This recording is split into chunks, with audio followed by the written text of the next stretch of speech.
Hello and welcome to the Superposition Guys podcast.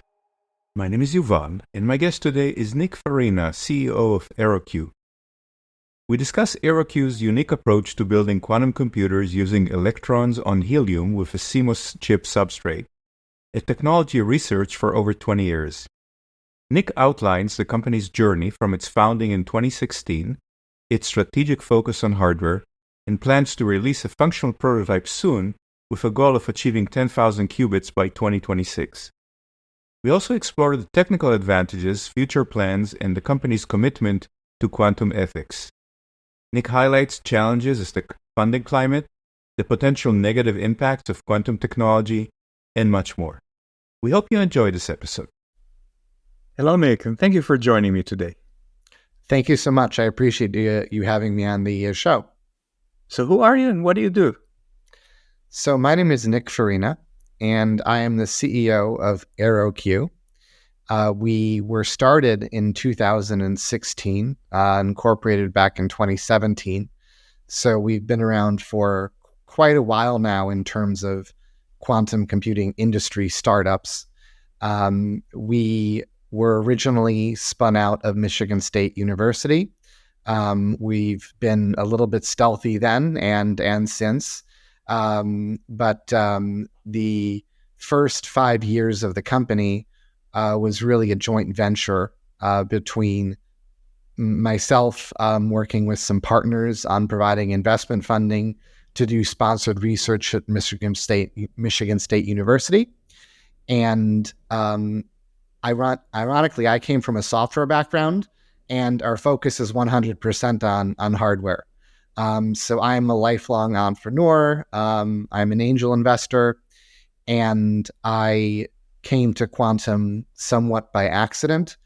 I'll keep the story brief, but I was on the board of directors of my co-founder's wife's theater company, and in 2011, and I just became so fascinated. At the time, he was a PhD student. Later did a postdoc at Caltech and then got that professorship at MSU. But I became really enchanted by how magical quantum mechanics are, and just not even thinking about quantum computing originally. I was just really mystified by the world of ultra low temperature experimental physics. And then to keep the narrative rolling, then in 2022, we felt that we were in a position to provide, to get to a 10,000 range quantum computer within 5 years. And I'll mention we had also brought on a CTO, Steve Lyon, who is a professor at Princeton. And Steve changed our trajectory in a few ways that we can discuss later, but especially focusing on a CMOS compatible architecture. And the company itself does electrons on helium. So there will be a lot to unpack there because it's, on the one hand, it sounds exotic and new. On the other hand, it's been in the literature since 1999. So it's a very old, but also very new at the same time. So I understand that the company makes quantum computers or makes technology by which you can make quantum computers. Help me focus on that.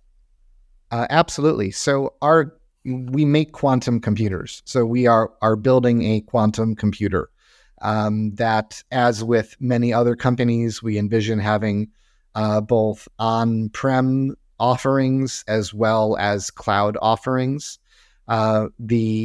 There are, as you know, between 7 to 10 different ways to build a quantum computer, and electrons on helium using a CMOS chip as your substrate is a unique way out of those 7 to 10. So one thing that makes EeroQ unique is that we are our only competitors. So electrons and helium has to work. And I'm happy to describe how that system works in a minute. But we are our own lane. And the reason that we chose this particular qubit modality is because it's been researched theoretically and experimentally for over 20 plus years now. So we know a lot about the system. And similar to technologies like neutral atoms, it's a next generation technology that is earlier stage in its development, but at the same time offers some really compelling advances and advantages once someone is able to get it to work. I gather from the description of the CMOS substrate that the idea is that once you have this working as you describe, then it's easy to scale because CMOS chips are super well understood. There are so many places and you can make them. And so the scaling part is almost solved. I mean, I know it's far from solved, but it's almost solved once you have the basic building blocks in place. But I'm curious, you mentioned that you're in your own lane. Is that because others are not aware of this technology? Is that because of IP protection? Why wouldn't you have additional competitors? That's a classic question to answer, so I'm happy to answer that one. But first, I'll say that you did just give our sales pitch regarding CMOS, which is essentially what we call it has been building a quantum computer in reverse. So no one has ever performed a 2-qubit gate with this system because we think that's actually the easier part, and that's the part that we're working in now. But what we've done is the CMOS now has gone well beyond theory.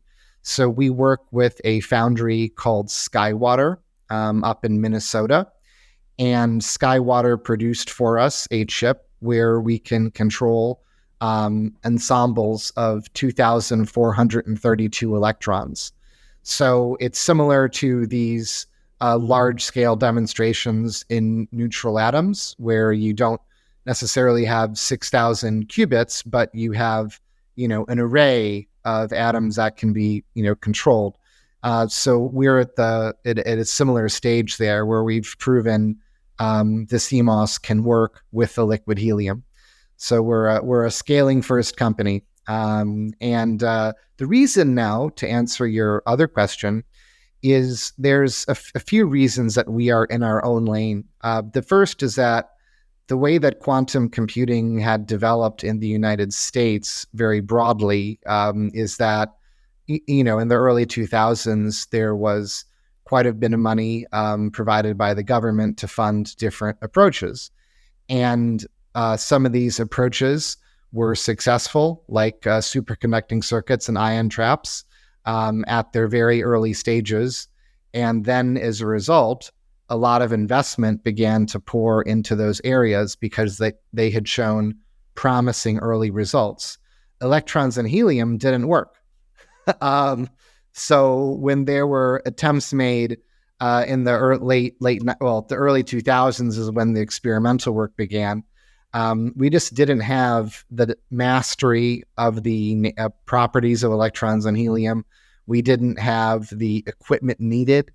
So, now, for example, we can, work with partners out there, vendors like Blue Forest, like Quantum Machines, that provide tools that were not available at all when this was first experimentally started. So then what happened was, because it wasn't a system that was able to get up and running quickly, there was a drought of funding for it. So it wasn't pursued as heavily as it might have been, and therefore it lost some traction and ground. And then where we came in is during my co-founder Johannes's time at Caltech. He basically put two and two together and dusted off an old paper. And he said, well, at Caltech, everyone's talking about quantum computing. He got very familiar with the other modalities because he had been a condensed matter physicist generally at ultra low temperatures, not focused on quantum computing until he went to Caltech. And there he said, look, everyone's talking about the pros and cons of these technologies, but I remember a paper in Science from 1999 that proposed electrons and helium, which is an expertise of his, that really wouldn't have any of these flaws, where you could have exceptionally long coherence times, you could have all-to-all connectivity, you could have mobile qubits on the surface of the helium. And a fun scientific fact is that electrons floating above helium are attracted to their own image beneath the helium surface. So the trapping is natural. And this provides for immense potential for scalability and the no requirement for modular interconnects. So for those reasons, we decided that, even though this technology is really early, it needs to get the same type of shot that everyone else did, because this could be a really compelling second generation technology. And it's taken a long time to, once we brought it back initially with some, funding from myself and my friends, and then later from venture capital. So our lead investor is B Capital Group. They're the strategic venture arm of the Boston Consulting Group. And a few other reasons that we are able to stay in this lane is that it's a very, very small field.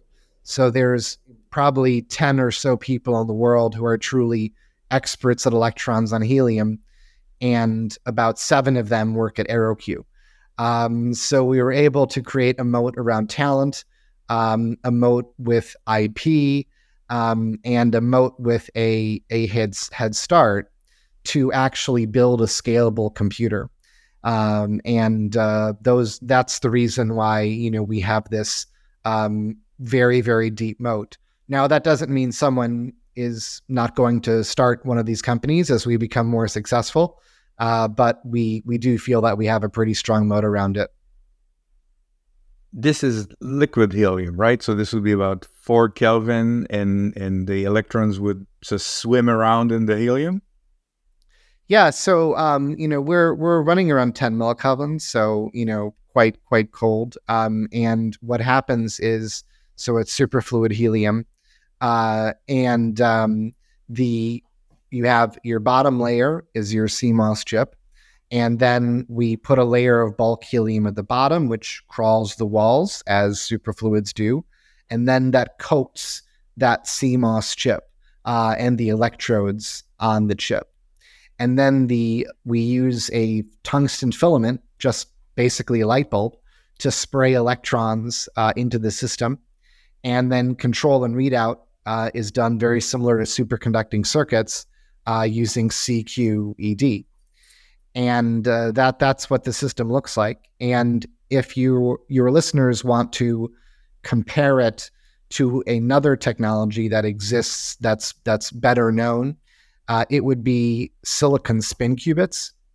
The advantage being that the helium provides, the comparison being that we're both using single electrons as qubits, and we're both a CMOS compatible system, but with electrons on helium, that little additional layer of helium provides a protective barrier so that the qubits don't get stuck in the silicon and are therefore exposed to all the defects of silicon, like trapped charges, valley splitting, and so forth.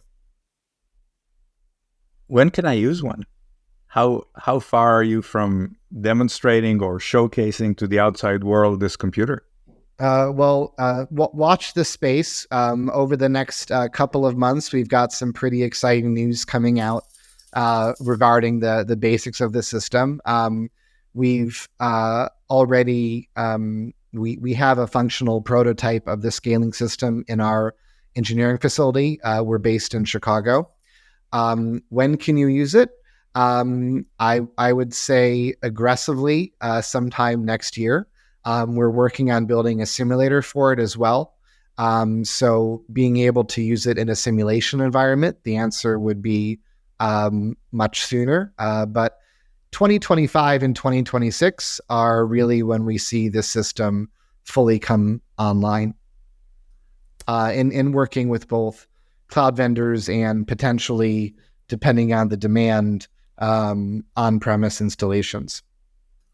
One advantage I'll mention there is that because there's no need for modular interconnects, If someone's looking for an on-prem quantum computer, all they need to do is get one chip from us and a Blue Force, and that's the entire setup. So in that way, it has the ability to have a very small footprint, similar to neutral atoms in that way. Can you give us a hint on how many qubits? Yes, I can. Our goal is going to be 10,000 qubits at some point in 2026.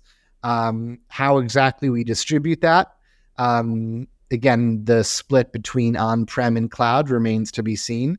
But the whole purpose of the system, as you already noted, is that we can go from our upcoming 2-qubit gate to simply adding it to a scaling layer that we have already proven out works with liquid helium and with our system. So that's what enables us to leapfrog so quickly and scale so quickly. And then from there, because it's CMOS, it's, in terms of going beyond 10,000, it's just a matter of making more features in the CMOS. What can you tell us about coherence time or clock speed or anything that people use to measure the performance of existing systems? Yeah, absolutely. So I will note, of course, this is all theoretical because we have to build the system and have it out there. But the reasons that we're excited about this system are that you can get well over 10 seconds of coherence time, 3 nines in terms of fidelities, key fidelities. You have all-to-all connectivity, which allows you, in addition to mobile qubits, both of which allow us to run, the state-of-the-art and error correction, whatever that may be. Clock speed is something that will change due to variations. So we don't usually give a precise number on that. And let's see, I covered all connectivity. And the other key advantage in terms of metrics and benchmarking is that this falls a little bit out of the scope and more into the advantages. Is we're able to control all the electrons with a single voltage. So in terms of actually being able to practically operate the machine in terms of wiring, you're able to do it with far fewer wires than with some other systems.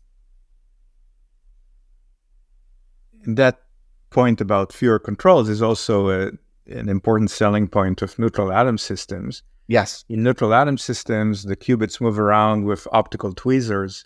How do they move around in your system? So we RF pulses. So we it's very similar. It's sort of a mixture of superconducting circuits and silicon spin qubits in some ways, but we use a pretty standard circumquantum electrodynamics toolkit to control and read out the qubit states. And what's nice about the qubits, I keep mentioning mobility, but it's a really important point. The fact that they're mobile on the surface allows us to, if we have any bad qubits, simply move them around and reconfigure. Because a lot of efforts, having the right, having bad qubits and getting around them can be quite a challenge. So the mobility there is also something that is a significant part of the control of the qubits. And then the electrons themselves, before they're moved into the operation zones to the gates, we store them in little microchannels that are etched onto the chip. And then they're taken to the operation zones where we apply voltages and do computation in the very near future. Tell me more about the company. You mentioned when you were founded and how this started. You mentioned your lead investor. How many people are you and what are you looking for? So we're about 15 people now. We are very proud to be located in Chicago, which I think is, we had a national search for a headquarters. given that we were all over the place. We had people, of course, in Princeton, in New York City, and Michigan as well. So I was originally from Chicago, but we chose Chicago not because of that, but because of the talent pool there. So we have about a 10,000 square foot engineering lab. And it was actually a fun challenge to find because we needed something very, very stable to avoid any fluctuations of the liquid helium. And as you mentioned, it's sort of, it can slosh around. So we are headquartered in an old locomotive headlight factory. One thing that makes the company unique is that we have a pure 100% hardware focus. So we view ourselves as a fabless semiconductor company. And this allows us to be very capital efficient because at the end of the day, we don't need to build out our own fabrication, our machinery around that. We design the chips and then we can have them produced by third-party foundries. Now, that being said, we don't have to wait around. I shouldn't say waste, but we don't have to wait around for wafers to come back in order to test and prototype new designs. So we do local fabrication here as well to test and iterate on a weekly basis new chip designs. One other thing that makes the company unique is that we've been focused on quantum ethics and responsibility since before it was cool. So back in 2018, we put out a white paper written by a PhD from MIT in philosophy about the ethics and governance of quantum computing and why we should get ahead of that at that time. So we stay very focused on hardware, but we also have a focus on policy and making sure that quantum computing is something that is a force for good in the world. As you know, it's a dual use technology, so there are good and bad things you can do with it. And we're definitely on our way to making a quantum computer. And we're pretty confident in our path now. And we want to make sure now that it feels inevitable that it's used properly. So all these hardware things, not bad for a software guy. And as an entrepreneur, what keeps you up at night? What are you worried about? Well, as an entrepreneur, you're always up at night because there's an endless amount of things to worry about. One thing I don't worry about is the quality of our team. I love the people that we work with and the technological effort. I certainly worry about the funding climate in general for quantum computing and where we're going to see. Now this has begun to change because even though the general funding climate is in a bit of a downturn now, we've seen strong investment in quantum computing, so that keeps me up a little bit less. We are not raising money now, but you always have to be thinking about that as a CEO. And finally, I'll say the potentially negative consequences of this technology, do keep me up a little bit at night. Thinking about, again, because we have a very high level of confidence that we're going to be able to build this computer. And we also have confidence in other pathways. And I don't even want to call them competing pathways because I think there will be room for multiple different qubit pathways to exist and to be successful. So, knowing that, having such a bullish perspective on us being able to achieve quantum advantage, perhaps quicker than some folks think, that certainly keeps me up at night a little bit. But I'm very proud of what we're building here. And yeah. Speaking of alternative modalities, so if there were no electrons on helium, which modality would you endorse? I would endorse neutral atoms and silicon spin qubits.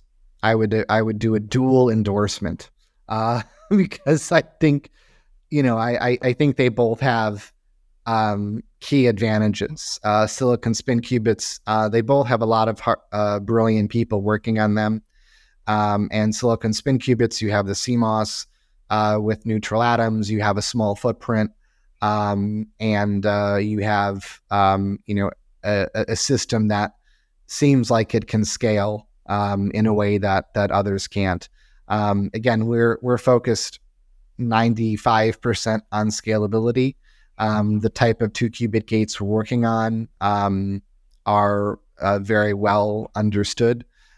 So for us, it's about how we can make this scalable in addition to having high quality. But those are the two that I would, and I'm not just saying this because you're involved in the neutral atom world, but we're big fans of those two. But we want to see everyone succeed. One measure that we forgot to talk about is gate fidelity. What are you looking to achieve in the near term in terms of single or 2-qubit gate fidelity? So we think 3 nines is something that we can get to. That won't be the first design perhaps, but by the time within the period of 2 years or so, we think we can get there. Especially given that we're the combination of using the spin state of the electron magnetic field there, as well as the intrinsic purity of the environment. So we're not afraid to say that in terms of fidelities that we would predict that. And last, hypothetical. So if you could have dinner with one of the quantum greats, dead or alive, who would that be? Oh, that's a great question. I would say someone who I know from quantum Twitter, Jens Eisert. I don't even know if I'm pronouncing his name correctly. Could be Jens. But I'm going to give a shout out to him. A lot of the work that he's been doing lately has been really, really interesting, particularly at the conversion of quantum computing and artificial intelligence, which is something that I don't say lightly because I know we don't really know if there is a speed up there, but he's been doing really great work in that area, and that's something I know very little about. So, and he's accomplished quite a bit. So I would put him down, actually. Nick, thank you so much for joining me today. Thank you so much. It was really a pleasure, and always appreciate the show.